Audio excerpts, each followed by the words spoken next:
merupakan an sifatil ilmi, jadi merupakan sifat dari ilmu. Alladzi mahalluhu, di mana tempatnya adalah al-qalbu, di dalam hati. Jadi kata akal dalam bahasa Indonesianya, bahasa Arabnya itu adalah al-aqlu. Itu qad yutlaku, kadang-kadang dinyatakan, wa yuradu bihi, dan kadang-kadang dimaksudkan. Artinya kata al-aqlu itu kadang-kadang maknanya itu adalah al-ilmu bihaqaiqil umuri. Jadi pengetahuan atau mengetahui akan hakikat dari segala sesuatu. Jika memang kata akal itu dimaknai dengan mengetahui hakikat sesuatu atau pengetahuan seseorang terhadap hakikat sesuatu, maka fayakunu ibaratan, maka akal itu merupakan sifat dari ilmu. Akal itu berarti pendek kata sama dengan sifatnya ilmu, an sifatil ilmi. Alladzi, di mana sifat ini menetap atau berada di dalam hati. Berarti itu mirip dengan kajian kita kemarin, ada istilah al-jauhar yang artinya adalah esensi, ada istilah al-arad yang artinya adalah aksiden. Itu dalam kajian filsafat. Istilah filsafatnya Ibnu Sina itu ada istilah al-jauhar atau esensi, ada istilah al-arad, aksiden. Jadi kalau memang dia adalah sifat, berarti dia adalah arad, sesuatu yang tidak secara independen. Dia ada karena adanya substansi, karena adanya jauhar. Kalau jauharnya nggak ada, ya mungkin sifatnya nggak ada. Misalnya kemarin ada kata ganteng. Karena ganteng ini gini gak ano. Sampai golek ini juga ano. Baru ketika kata ganteng niku muncul jadi sifat dari seorang manusia namanya Mas Sigit, baru kelihatan ganteng niku koyok nopo modele. Berarti ganteng niku sifat arad, aksiden yang sifatnya tidak independen. Sedangkan jauharnya, esensinya adalah Sigit misalnya itu ya. Melekat.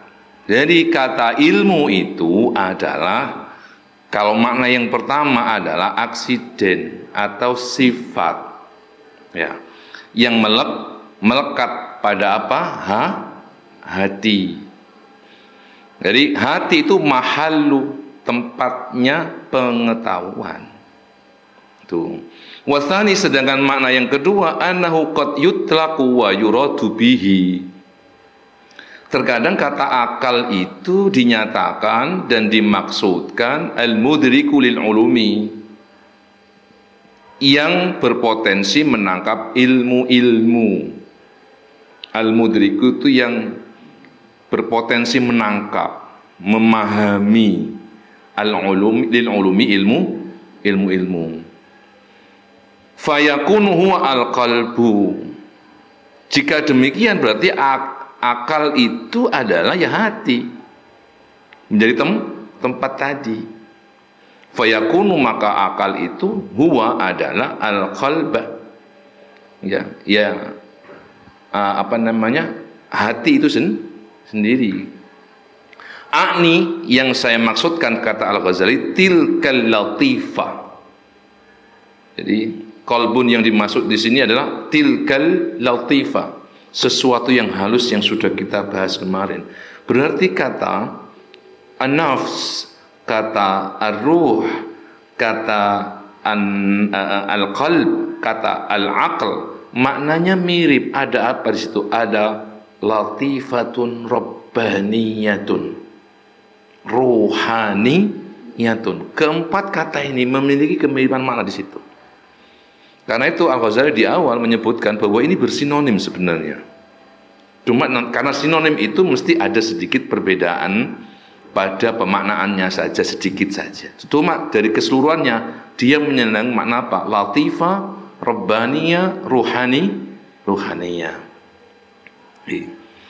Nah, jadi jika demikian, yang dimaksud akal dalam pengertian yang kedua itu al-mudriku lil ulumi.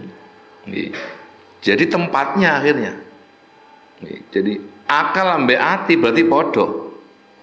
Di mana hati itu menjadi jauhar bagi akal, bagi ilmu.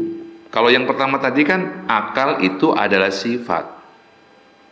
Kalau yang kedua ini akal itu adalah rumahnya, yaitu hati itu. Oke, saya kasih contoh. Ada seseorang namanya Mas Sigit. Mas Sigit itu alim, ahli dalam ilmu tertentu. Alim itu sifatnya. Sigit itu adalah ruangnya, jauharnya. Seorang ulama namanya Hujjatul Islam Imam Al-Ghazali.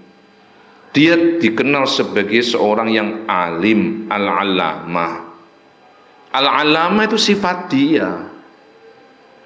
Yang melekat pada seseorang yang namanya Al-Ghazali. Nah, maka akal itu bisa dimaknai kedua-duanya. Bisa ilmunya sebagai sebuah sifat, bisa juga dimaknai orangnya. Di mana orangnya ini yang dimaksud bukan fisiknya loh ya, qalbunnya tadi itu. Bahwa hatinya pemilik ilmu itu. Jadi itu makna daripada akal. Karena itu ini murni ya kajian filsafat sebenarnya. Kajian filsafat yang digagas oleh Ibnu Sina khususnya terkait dengan jauhar, terkait dengan arad, aksiden. Itu nanti panjenengan kayak teman-teman duduk di S1 ya, biasanya ada mata kuliah filsafat, pengantar filsafat Islam di awal-awal itu ada kajian tentang itu. Tentang aksiden, tentang al-jauhar, esensi. Jadi akal sekali lagi ya, akal itu bisa dimaknai dengan dua pemaknaan. Yang pertama adalah sifat atau al-arad atau aksiden. Yang kedua bisa dimaknai sebagai qalbun, tempatnya, jauharnya. Lihat terus Imam Ghazali, mahal, tempat. Makanya fayakunu huwa al-qalba.